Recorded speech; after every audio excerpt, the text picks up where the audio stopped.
वो पार्टी है जो आज भी सर्जिकल स्ट्राइक को लेकर पाकिस्तान की भाषा बोलती है।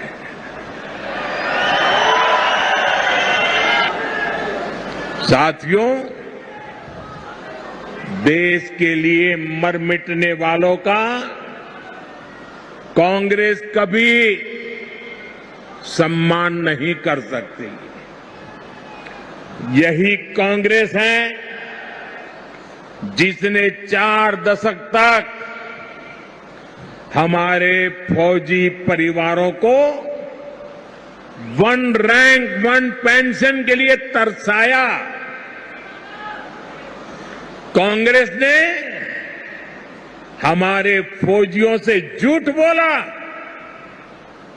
ये कहते थे कि 1 रैंक 1 पेंशन ओआरओपी से खजाने पर बोझ पड़ेगा, लेकिन मोदी ने फौजी परिवारों के हितों के आगे कभी भी खजाने को नहीं देखा है। और इसलिए 2014 में सरकार बनने के बाद हमने ओआरओपी लागू किया। अभी तक फौजी परिवारों को 1,20,000 करोड़ रुपए से अधिक मिल चुका है।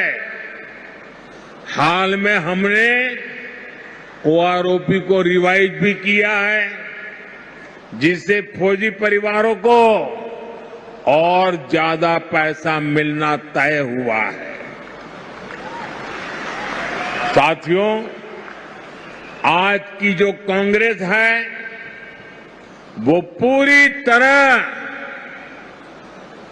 अर्बन नक्सलियों के कब्जे में है।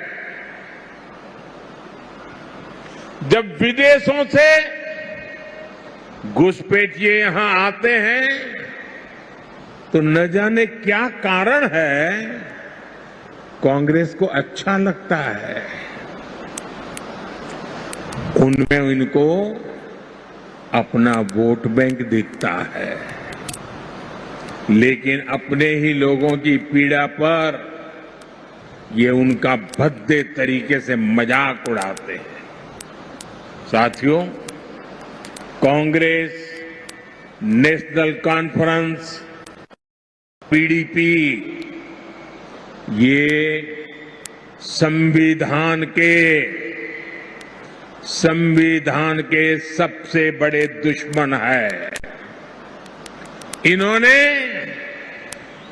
बाबा साहब आंबेडकर ने जो संविधान दिया, उस संविधान की स्पिरिट का गला घोंटा है।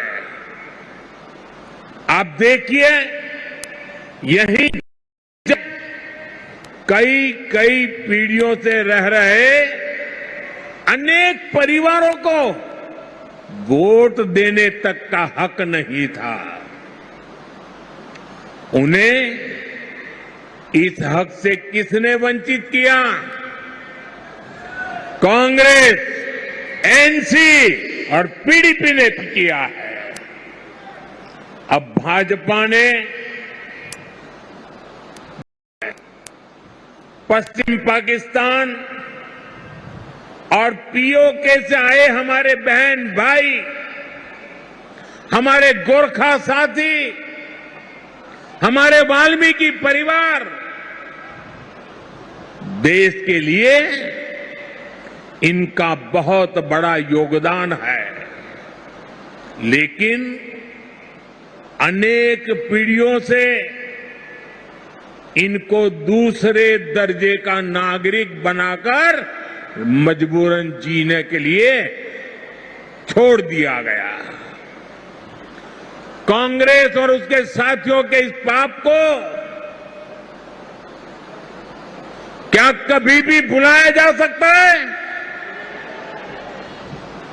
साथियों, भारत के संविधान ने लोकल बॉडीज की व्यवस्था बनाई है, लेकिन संविधान के इन दुश्मनों ने जम्मू कश्मीर में पंचायत, बीडीसी और डीडीसी के चुनावों को भी रोक रखा था। संविधान के तहत शेड्यूल्ड ट्राइब के लिए सीटें आरक्षित होती हैं, लेकिन कांग्रेस, नेशनल कॉन्फ्रेंस, पीडीपी ने जम्मू कश्मीर के कमजोर तबकों को ये हक नहीं दिया। भाजपा सरकार ने ही संविधान में दर्ज ये हक दिए हैं। आज देखिए, जम्मू रीजन की 6 सीटें एसटी के लिए रिजर्व है। इसे गुजर, बकरवाल, पहाड़ी समुदाय, ऐसे हमारे अनेक समाजों को पॉलिटिकल रिप्रेजेंटेशन मिलेगा। जिन साथियों को ये हक मिले हैं, वे अब खुलकर भाजपा की सरकार बनाने के लिए पूरी ताकत से वोट दे रहे हैं। भाजपा पर भरोसा का ये फिक्स डिपॉजिट हमारी बहुत बड़ी पूंजी है। इस पूंजी की रक्षा में हम कोई कोर कसर बाकी नहीं छोड़ेंगे। साथियों, कांग्रेस, नेशनल कॉन्फ्रेंस, पीडीपी के कारण जिनको भी गांव लगे हैं, उनका मत, मजहब कोई भी हो, भाजपा हर गांव पर मरहम लगाने में जुटी है। भाजपा ने कश्मीरी पंडितों के पुनर्वास के लिए टीकालाल टपलू स्कीम की घोषणा की है।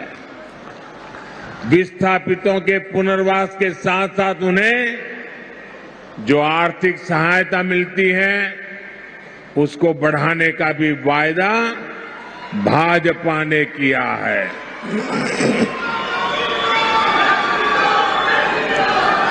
साथियों, आज जम्मू कश्मीर में आ रहे बदलाव से कांग्रेस, एनसी और पीडीपी वाले भड़के हुए हैं।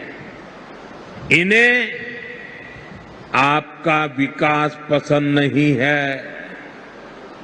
ये लोग कह रहे हैं कि उनकी सरकार बनी तो फिर वो पुराना सिस्टम लाएंगे। ये फिर वो भेदभाव वाला निजाम लाएंगे, और जिसका सबसे बड़ा शिकार हमारा ये पूरा जम्मू रीजन रहा है। कांग्रेस, नेशनल कॉन्फ्रेंस, पीडीपी ने जम्मू के साथ हमेशा अन्याय किया है। ये तुष्टीकरण के लिए कुछ भी कर सकते हैं। आप इनके भाषणों को सुनिए, कैसे डोगरा विरासत पर ये हमला करते हैं। महाराजा हरि सिंह को बदनाम करने के लिए ये कैसे कैसे लांछन लगाते हैं। देश का सबसे भ्रष्ट परिवार, कांग्रेस का परिवार, डोगरा राज को भ्रष्ट बता रहा है। मैं जरा आपसे पूछना चाहता हूं, जम्मू क्षेत्र के लोग मुझे बताइए, क्या यह आरोप आपको स्वीकार्य है? स्वीकार्य है? साथियों, भाजपा जम्मू के साथ हुए ऐतिहासिक भेदभाव को दूर करने के लिए प्रतिबद्ध है। बीते 10 सालों में जम्मू को आईआईटी, आईआईएम और एम्स जैसे बड़े संस्थान मिले हैं।